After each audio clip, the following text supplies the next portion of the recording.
Bismillahirrahmanirrahim. Assalamualaikum warahmatullahi wabarakatuh. Selamat datang di pembelajaran Matematika Peminatan IPA kelas 10.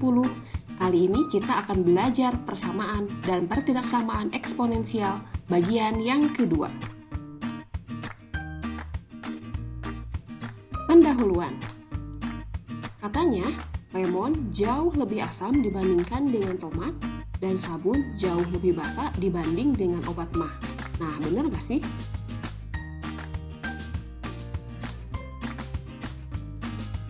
Faktanya, kimiawan mendefinisikan skala yang secara ringkas menunjukkan konsentrasi salah satu dari dua ion H atau hidrogen yang dikenal sebagai skala pH. Kisaran nilai dari 0 hingga 14 yang menggambarkan keasaman atau kebasahan suatu larutan. Kita dapat menggunakan pH untuk menentukan dengan cepat apakah larutan bersifat asam, basa, atau netral. Perhatikan skala pH berikut ini. Nah, skala pH ini menunjukkan bahwa suatu zat memiliki pH 7 mewakili 10 pangkat 7 derajat keasaman, sedangkan zat dengan pH 8 mewakili 10 pangkat 8 derajat keasaman. Ini berarti bahwa zat dengan pH 8 memiliki 10 kali tingkat kebasahan daripada zat dengan pH 7. Jika kalian lihat pada skala pH di kanan, kalian bisa melihat bahwa urutan lemon berada pada pH 2 dan tomat berada pada pH 4, artinya lemon itu 10 pangkat 2 lebih asam dibandingkan dengan tomat. Dan jika kalian melihat sabun memiliki skala 12 basah gitu ya, dan obat mah atau stomach tablet ini dia memiliki 10 pH-nya, ini berarti bahwa sabun itu memiliki 10 pangkat 2 lebih basah dibandingkan dengan obat mah. Kompetensi dasar.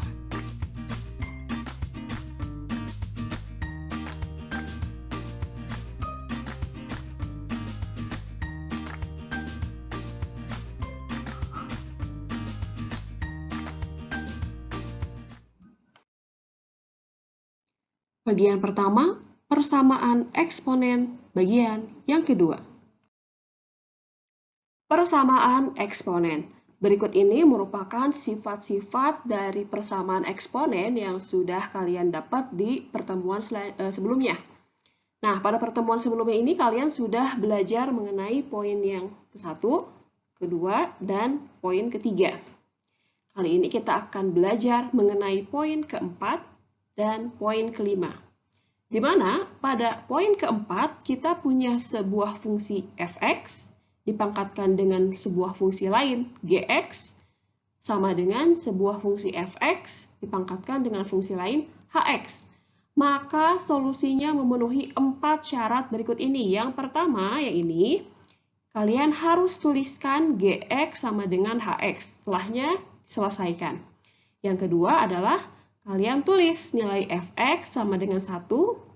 Yang berikutnya kalian tulis fx sama dengan negatif 1 untuk gx dan hx keduanya ganjil atau keduanya genap. Jadi kalau misalkan setelah kalian masukkan nilai fx-nya berapapun, hasilnya sama dengan negatif 1, ternyata hasilnya keduanya ganjil atau keduanya genap, maka hasilnya memenuhi. Tapi kalau misalkan ganjil 1, genap 1 berarti tidak memenuhi. Dan poin keempat, untuk poin keempat persamaan eksponensial adalah jika kalian masukkan fx sama dengan 0, maka kalian akan mendapatkan nilai gx-nya lebih besar dari 0 atau hx-nya lebih besar dari 0 atau keduanya positif. Jika hasil dari fx sama dengan 0, hasilnya keduanya positif, berarti nilai x-nya memenuhi dari himpunan penyelesaian yang kita cari. Satu lagi yang nomor 5 ini, jika kita punya dalam bentuk A dalam kurung A kecil pangkat sebuah fungsi yang dikuadratkan ditambah B dalam kurung A pangkat sebuah fungsi ditambah C, nah maka dapat diselesaikan secara persamaan kuadrat. Oleh karena itu, mari kita lihat contoh soal berikut ini. Contoh 1.4, tentukan himpunan penyelesaian dari persamaan dalam kurung X min 4 pangkat 4X sama dengan X min 4 pangkat 1 plus 3X. Nah, di sini kita punya sebuah persamaan yang mirip dengan sifat nomor 4. Kita tuliskan dulu di sini ada nilai fx. Fx-nya berarti ini ya. Nah, ini fx-nya. Fx sama dengan X min 4. Terus kita punya nilai gx yang di atas ini sebagai pangkat sebesar 4x. Dan nilai hx adalah pangkat yang sebelah kanan ini sebesar 1 ditambah 3x. Nah, setelah kita menentukan fx, gx, dan hx, langkah berikutnya adalah kita akan selesaikan dengan 4 tahap solusi. Di mana solusi yang pertama adalah kita punya dalam bentuk gx sama dengan hx. Nah, gx-nya berapa di sini? Gx-nya adalah 4x. Hx-nya adalah 1 plus 3x. Oke, kita selesaikan. Berarti si angka 3x ini dia akan pindah ke kiri. Pindah ruas berarti asalnya positif, 3x menjadi negatif 3x. Berarti ini menjadi 4x minus 3x sama dengan 1. Berarti 4x dikurangi 3x hasilnya 1x atau x. X sama dengan 1. Itu adalah solusi yang pertama. Nah, sekarang kita punya solusi yang kedua, di mana solusi yang kedua itu adalah fx sama dengan 1. Fx-nya berapa? Fx-nya X min 4 sama dengan 1. Ya udah, berarti ini tinggal kita pindah ruaskan, asalnya negatif 4 pindah ke kanan jadi positif 4. Berarti ini di sini X sama dengan 1 ditambah 4, berarti X sama dengan 5. Nah, selanjutnya adalah solusi yang ketiga, di mana pada solusi yang ketiga ini adalah jika kita punya fx sama dengan negatif 1, maka nilai gx dan hx keduanya harus ganjil atau keduanya harus genap ya. Nah, kita masukkan nilai fx-nya x min 4 sama dengan negatif 1, berarti x sama dengan negatif 1 ditambah 4 berarti X sama dengan 3. Nah, di sini kita punya nilai X sama dengan 3. Kita akan periksa apakah keduanya ganjil atau keduanya genap untuk masing-masing GX dan HX. Oke, untuk nilai X sama dengan 3 berarti GX-nya itu berapa? 4X gitu ya. Berarti GX sama dengan 4 kali X. X-nya ganti kita angka 3 gitu ya. Berarti 4 dikali 3 hasilnya 12. Sekarang kita akan cek untuk nilai HX. Berarti HX sama dengan X itu adalah 1 plus 3X gitu ya. X-nya kita ganti dengan angka 3. Berarti 1 ditambah 3 dikali 3. Hasilnya adalah 3 kali 3, 9. 9 ditambah 1 hasilnya 10. Nah, kalian perhatikan di sini bahwa hasil GX adalah 12 dan hasil HX adalah 10. Kedua-duanya bernilai genap ya. Nah, karena kedua-duanya bernilai genap, maka X sama dengan 3 ini memenuhi dari solusi persamaan contoh 1.4 ya, berarti ini nanti dimasukkan nilainya. Nah, satu lagi adalah solusi 4. Di mana pada solusi 4 kita punya dalam bentuk fx sama dengan 0, di mana syaratnya itu adalah gx dan hx-nya harus bernilai positif. Kedua-duanya harus bernilai positif. Kita masukkan nilai fx-nya adalah X min 4 sama dengan 0, berarti X sama dengan positif 4. Nah, benar nggak? Apakah kedua nilai Gx yang ini dan Hx yang ini kedua-duanya bernilai positif? Nah, kita cek lagi. Berarti untuk nilai X sama dengan 4, berarti kita masukkan nilai Gx-nya, berarti Gx sama dengan 4X sama dengan 4, X-nya diganti dengan angka 4, ya. 4 kali 4, hasilnya 16. Dan untuk Hx, nilainya itu adalah 1 ditambah 3X. Berarti X-nya kita ganti dengan angka 4. 1 ditambah 3 kali 4. 3 kali 4 hasilnya 12. 12 tambah 1 hasilnya adalah 13. Kita lihat di sini angka 16 yang ini dan angka 13 yang ini kedua-duanya bernilai positif. Berarti untuk X sama dengan 4 yang ini nilainya memenuhi, ya. Artinya dia masuk ke dalam himpunan penyelesaian yang kita cari. Oleh karena itu, kita dapat bahwa himpunan penyelesaiannya adalah atau nilai X yang memenuhi adalah berapa? Kita lihat di sini 1, 5, 3, dan 4. Saya akan urutkan berdasarkan nilai terkecil ke nilai terbesar. Berarti 1, 3, 4, dan 5.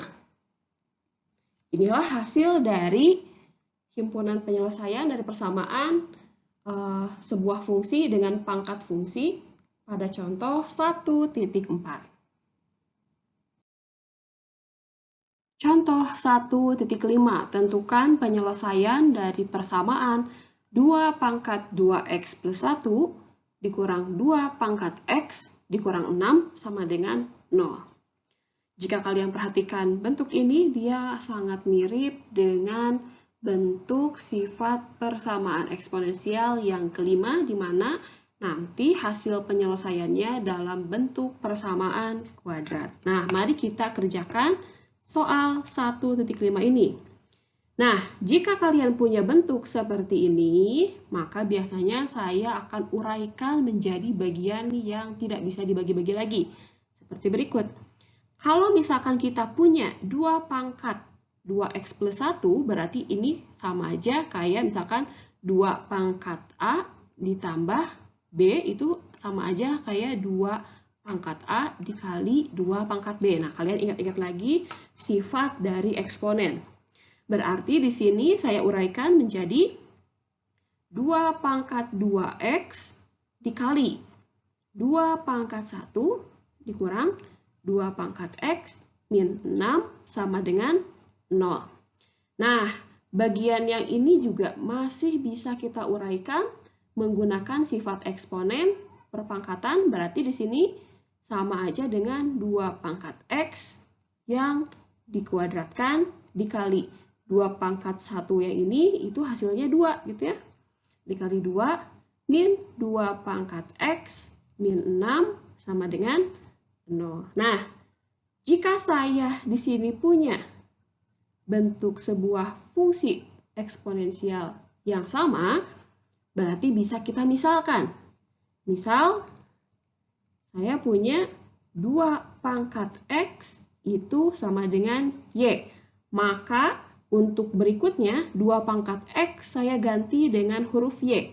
Berarti yang ini, 2 pangkat x menjadi y pangkat 2 dikali 2 dikurangi, ini 2 pangkat x lagi, berarti dikurangi y min 6 sama dengan 0. Nah, ini bisa dikalikan ya, 2 dengan 2y kuadratnya menjadi 2y kuadrat min y min 6 sama dengan 0. Nah, sekarang kita sudah punya dalam bentuk persamaan kuadrat. Maka untuk mencari nilai y-nya berapa, berarti kita faktorkan. Nah, kita akan faktorkan. Coba ingat-ingat lagi ya, pemfaktoran di kelas 9 atau kelas 8 kalau nggak salah.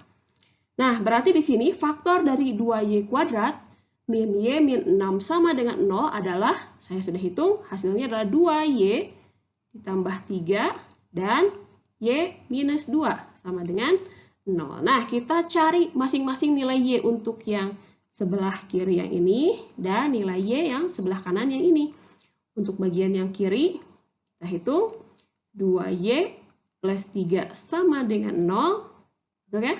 2Y sama dengan asalnya positif 3 pindah menjadi negatif 3. Sekarang Y sama dengan asalnya perkalian pindah ruas ke kanan menjadi pembagian. Berarti min 3/2. Satu lagi untuk yang bagian kanan kita selesaikan. Y min 2 sama dengan 0 berarti Y sama dengan 2. Nah, kalau misalkan kalian menemukan hasil yang satu nilainya positif, yang satu nilainya negatif, biasanya yang kita ambil adalah nilai yang positif. Berarti nilai Y adalah sama dengan 2. Berarti di sini kita ganti nilai Y-nya dengan angka 2. Maka kita dapat 2 pangkat X sama dengan 2. Nah, 2 ini kalau misalkan nggak ditulis pangkatnya, artinya dia memiliki pangkat 1. Berarti 2 pangkat X sama dengan 2 pangkat 1. Ini ya. Maka karena basisnya sudah sama, bisa kita coret. Berarti kita punya X sama dengan 1. Nah, dapat nilai X-nya. Berarti himpunan penyelesaian dari persamaan ini adalah X sama dengan 1. Atau boleh kalian tulis 1 saja. Bagian kedua, menggambar grafik persamaan eksponen. Langkah-langkah menggambar grafik persamaan eksponen. Pertama, ambil beberapa titik absis atau titik pada sumbu X. Yang kedua, tentukan nilai ordinat atau nilai Y sekaligus titik koordinatnya. Yang ketiga, plot ke dalam diagram Kartesius. Dan yang keempat adalah sambungkan tiap titiknya. Mari kita coba melalui contoh berikut ini. Contoh 1.6, gambarlah grafik Y sama dengan 2 pangkat X. Nah, untuk menggambar grafik ini, saya butuh bantuan diagram Kartesius seperti berikut ini. Nah, ingat, langkah pertama adalah kita tentukan absis atau nilai X. Nah, misalkan saya ingin menggunakan nilai X dari negatif 2, negatif 1, 0, 1, 2, 3, dan seterusnya. Misalkan seperti itu. Jadi ini titik absis atau nilai X-nya, saya tentukan ingin nilai ini ya. Nah, yang kedua adalah kita tentukan nilai ordinatnya sekaligus koordinatnya. Jadi, setelah menentukan nilai X, kita masukkan ke dalam persamaan Y sama dengan 2 pangkat X. Berarti, yang pertama, untuk nilai X sama dengan negatif 2, maka Y sama dengan 2 pangkat X-nya saya ganti dengan negatif 2, pangkat negatif 2. Nah, untuk jadikan positif berarti ingat sifat eksponen, yaitu menjadi 1/2 pangkat 2. 1/2 pangkat 2 itu sama dengan 1/2 pangkat 2 adalah 4. Jadi, koordinatnya adalah jika nilai, koordinat itu berarti ini ya, X, Y. Nah, berarti jika nilai X-nya negatif 2, maka nilai Y-nya adalah 1/4. Selanjutnya, untuk nilai X negatif 1. Berarti untuk nilai X sama dengan negatif 1, berarti Y sama dengan 2 pangkat negatif 1. Berarti 1/2 pangkat 1 sama dengan 1/2. Sehingga titik koordinatnya adalah negatif 1,5. Sekarang untuk nilai X sama dengan 0, berarti Y sama dengan 2 pangkat 0. Semua bilangan yang dipangkatkan dengan angka 0 hasilnya adalah 1. Berarti koordinatnya adalah 0,1. Selanjutnya untuk nilai X sama dengan 1, berarti Y sama dengan 2 pangkat 1 hasilnya 2. Dan satu lagi untuk nilai X sama dengan 2, berarti Y sama dengan 2 pangkat 2 sama dengan 4. Oh, masih ada satu lagi, angka 3. Oke. Berarti untuk nilai X sama dengan 3, berarti Y sama dengan 2 pangkat 3. 2 pangkat 3 itu hasilnya berapa? 8. Oh ya, ini koordinat untuk yang ini berarti 1,2. Untuk yang ini 2,4. Untuk yang ini 3,8. Setelah ketahuan nilai titik koordinatnya, langkah berikutnya adalah kita plot ke dalam grafik. Yang pertama adalah negatif 2x-nya, y-nya 1/4. Berarti x-nya negatif 2 sampai sini ya. Ini nilai x-nya negatif 2 dan 1/4. 1/4 itu kira-kira di sinilah ya. Nah, di sini kecil banget ya. Nah, ini titik untuk apa nih? Untuk si nilai negatif 2 dan 1/4. Selanjutnya, untuk x-nya negatif 1, y-nya setengah. Berarti di atasnya lagi nih. Berarti ini di sini negatif 1-nya, ini negatif setengahnya di sini. Berarti titiknya di sini. Selanjutnya adalah untuk titik koordinat 0,1. Berarti x-nya 0, y-nya 1. Di sini ya. Nah, ini titik 0,1. Selanjutnya ya ini titik 1,2. Berarti x-nya 1, y-nya 2. Nah, ini ya perpotongan di sini. Nah, di sini ya. Selanjutnya untuk yang ini x-nya 2, y-nya 4. Berarti x-nya 2, y-nya 4. Di sini 4, y-nya x-nya angka 2. Nah, di sini ya. Satu lagi kita punya 3,8. Artinya x-nya 3, y-nya 8. Berarti di sini. X-nya 3. Nah, jadi perpotongan dari x-nya 3 dan y-nya 8 itu di sini. Nah, langkah selanjutnya setelah kita plot ke dalam grafik, yaitu kita harus sambungkan titik-titiknya. Nah, ini disambungkan titik-titiknya sehingga kita dapat grafik eksponensial seperti berikut ini. Nah, cukup mudah ya.